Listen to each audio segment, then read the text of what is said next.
So, you want to be a dungeon master.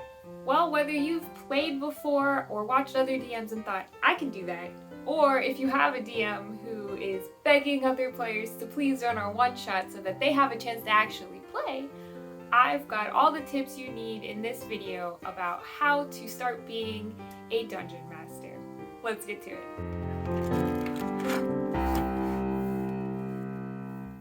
First, what's a dungeon master?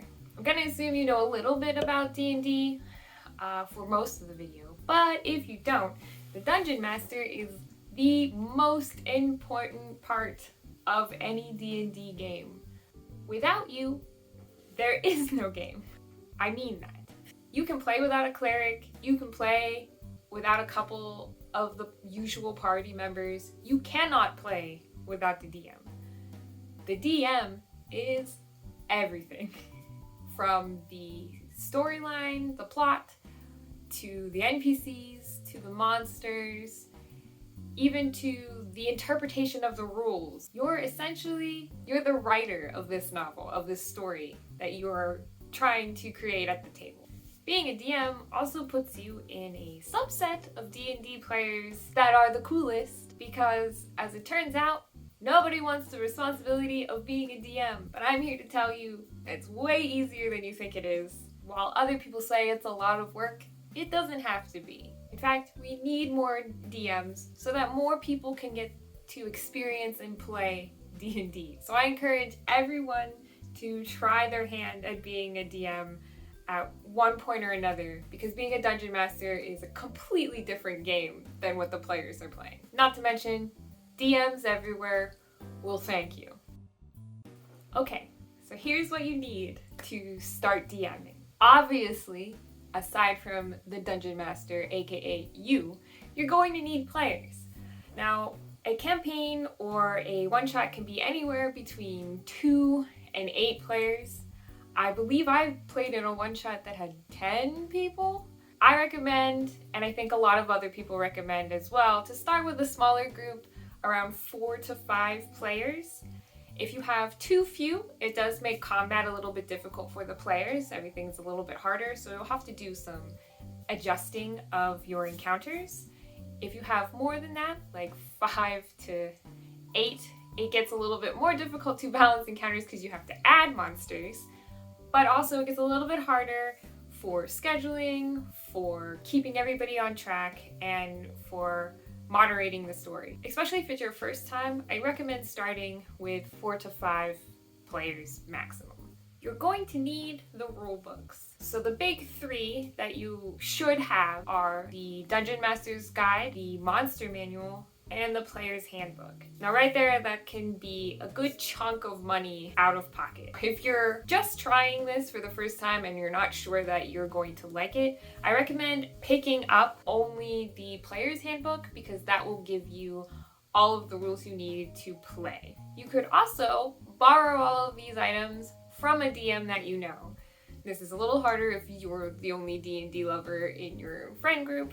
I can assure you any DM will be happy to lend you their materials so that you can try being a DM. There is also a starter kit version of Dungeons and Dragons that actually includes a small version of the rules, so you don't have to buy the whole handbook before you start playing.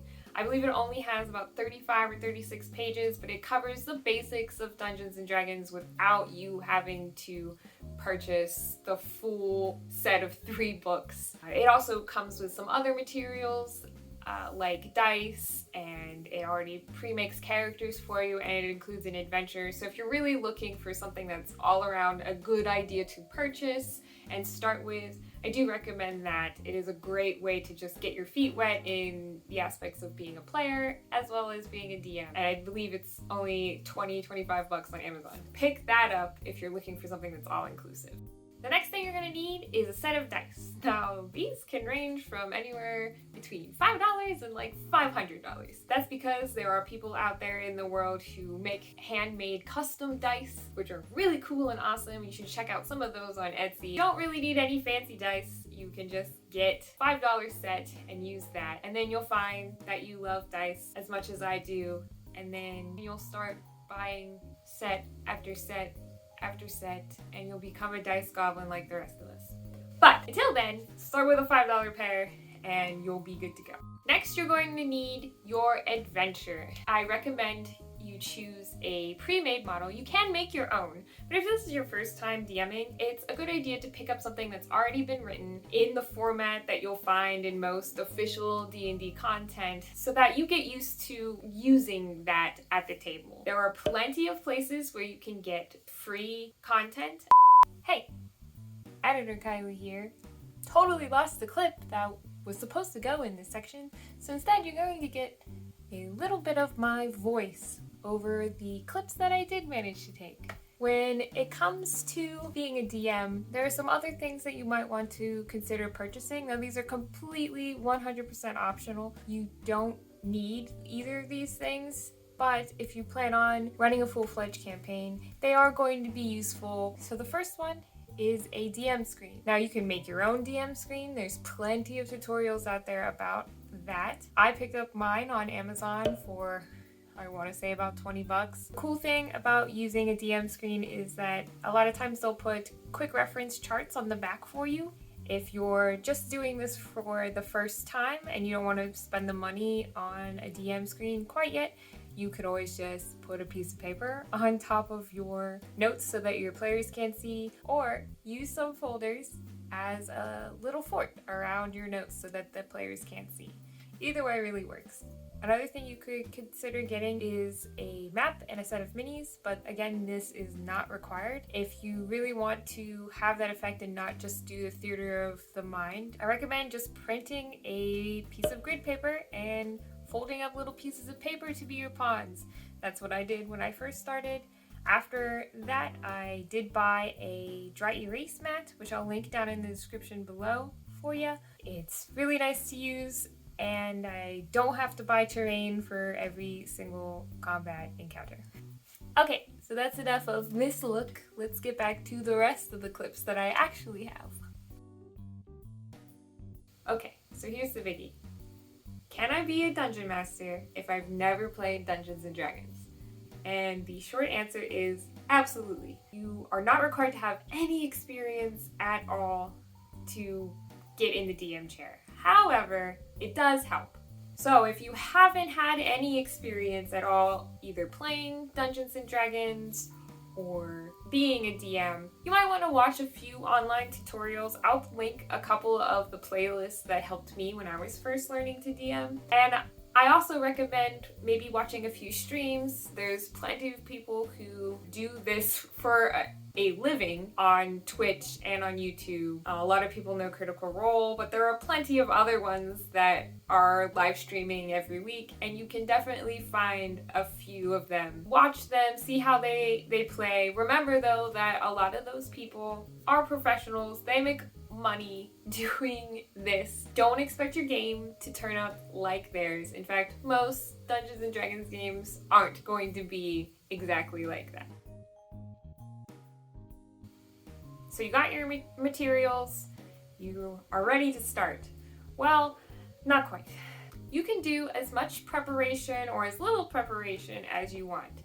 You can try to prepare for everything, not recommended, or you can not prepare at all and improvise the whole thing, also not recommended. Really, you should put a little bit of preparation time in behind the screen. And this is the part that a lot of players don't want to do. They just want to come to the table and not do anything. Side note, players, you should be doing some things behind the scenes as well.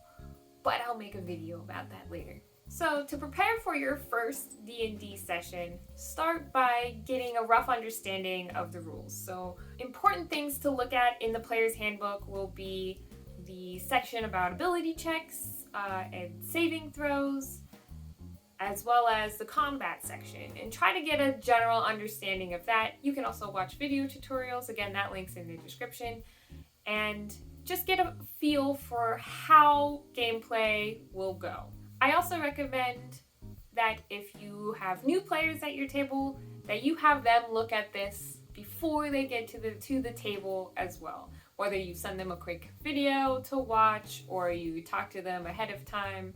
That way, it's a little bit easier and doesn't detract too much from the actual game day. But don't worry about memorizing all the rules or having your players memorize all the rules.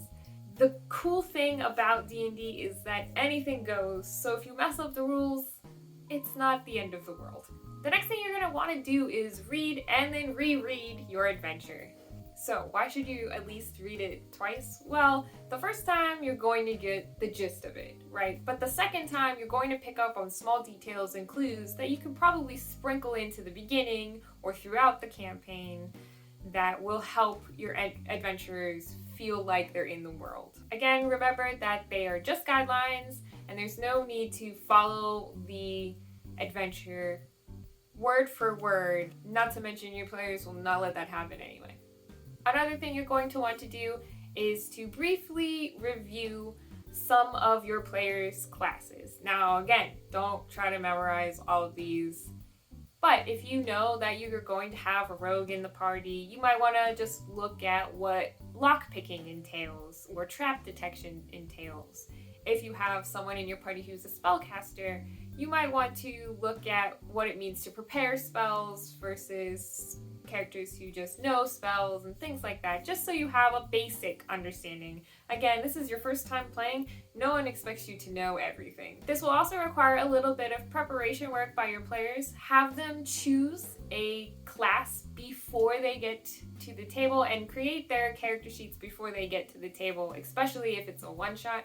That way, everything's ready and you're not spending 3 hours just creating a character versus 3 hours playing. The next thing you're going to want to do is try to make sure you have a good understanding of all your NPCs. So not just your monsters, but also think of any characters you have to play. What do they look like? What's their motive? What does their voice sound like? You don't have to be a voice actor to be able to play D&D. You don't have to be an actor to play D&D. I am none of the above. I play D&D just fine. Instead, it's 100% okay to say things like, in a raspy voice, the old man says, blah, blah, blah. I can't do an old man's voice. I can hardly do my own voice. Not all DMs can act or do voices. This ain't Critical Role. Next, you might want to prepare a small introduction. Now, this is not required at all, but it will help you set the scene and the mood. In fact, I feel as a DM that the introduction is the one time at the table where the DM has complete control. You can introduce new characters, you can set the scene, you can kind of set things up for the session and set the tone for the rest of the session with an introduction. But also, since this is your first time being a DM, you might want to set some ground rules. What is and isn't allowed at the table? Do you want to limit cell phone usage at the table? Do you want to say no alcohol at the table? You'll want to discuss what is and isn't allowed at your table, as well as who resolves most conflicts. If you're aiming to do a full-fledged campaign, I actually recommend starting off with a session 0. This will allow you the opportunity to sit with your players, discuss what they're expecting out of the game, what you're wanting to provide in your D&D game, what your rules are, what is and isn't allowed at the table, as well as create characters, introduce the world, and all of that before you actually play. For a one-shot, you definitely don't need to do all of that work, so just setting a little ground rules in the beginning will be good enough. Lastly, in preparing for your first session, prepare yourself for all of your preparation to go to waste. If you've ever talked to any dungeon master ever, they will tell you that you need to expect the unexpected, because your players will find the most creative, insane ways of overcoming problems in your adventure, even if it's a one-shot. Maybe they decide to use dragon's blood and call a unicorn to help him defeat a devil. True story. Alright, it's game day. Time to run your first session. So, first, your ground rules. We prepared them for a reason. So go over those as well as your introduction. We can talk all about a whole session 0 in another video if you guys want, as I can probably spend 30 minutes just on that alone. Remember to allow your players to introduce their characters. So whether this is built into the introduction or sort of seen in the beginning, allow your players to introduce their characters. Now, if they're first-time role players, they might not know what to do. Simply ask them to give their name, their race, their class, And that'll be good enough for the beginning. You don't have to go into a full description of what they look like and their outfit and everything. However, if they want to do that, encourage it, because that is a part of the role-playing aspect of D&D. On game day, try to improvise. Not everything is going to go according to plan. It's not going to follow that adventure sheet you have in your hands to the T. So just remember to kind of go with the flow. It's a little hard to get used to as a DM. Remember, you can always have your players roll for it, and you can also always tell your players no. Like I said earlier, you don't have to have all the rules memorized to be able to play. That would be ridiculous, first off. There's 3 books to memorize. They're all up for interpretation. They're more guidelines, unless you're playing Adventure League. Don't know a rule?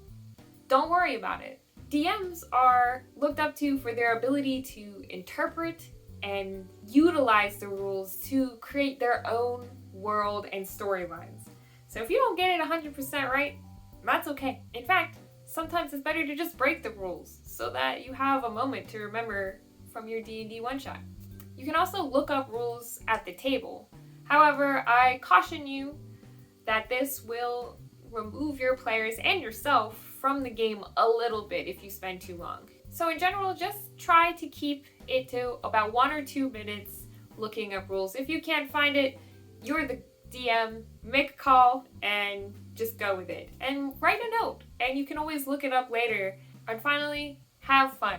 It's not something that you're supposed to take super seriously. It's not supposed to be something that's super difficult to do. It's supposed to be fun. It's supposed to be a way to get all of your friends together around the table and try something new, and it's a game. Dungeons and Dragons is a role-playing game, meaning it's for fun. And if you're not having fun, they're not having fun. Being a dungeon master takes a little bit of work as well as organization, but really anybody can do it. If you find that you love DMing and you want to start a full-fledged campaign, I do recommend picking up something that will keep all of your notes organized. I sell one such thing because I created it for myself as a DM. You can get that in the link below, but I like this idea so that all of your notes are in one place. Your session notes, your world building notes, your NPC notes, your encounters can all be in one place for you, and you don't have to reference a bunch of different sheets and things like that. There are also digital tools that you can use as a DM. A lot of people swear by OneNote, which I could see the use of it, but personally I like to handwrite things so that I remember them without having to look them up, just because I've gone through the motion of writing them down. But to each their own. So if you do decide you want to do this for a longer span, for a full-fledged campaign, I recommend finding a way to keep yourself organized in the beginning before you start getting piles and piles and piles of notes. So that's all you need to be a DM. I told you it wasn't hard.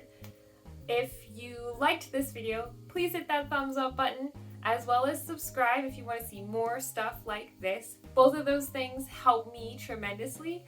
I also have a Ko-Fi link if you want to do like a donation or see some of the behind the scenes. I'm now going to be putting those on Ko-Fi? Ko-Fi? Or Ko-Fi? Ko-Fi? I don't know. And then in the comment section, let me know what tips you want to see next. Whether you're a new player or a new DM, I'd love to kind of help you guys out with things. I get a lot of comments and reviews that say I'm a first-time DM and this notebook's going to help me, which I love. But if I can help you further, I'd love to do that too. So let me know in the comments below, and I'll see you next time. Bye guys. Prepare a small. Did I press play? Did I? I don't know. Oh, I did. I can't do an old man's voice. I can hardly do my own voice. That was lame. I do recommend picking up something to keep all of your notes.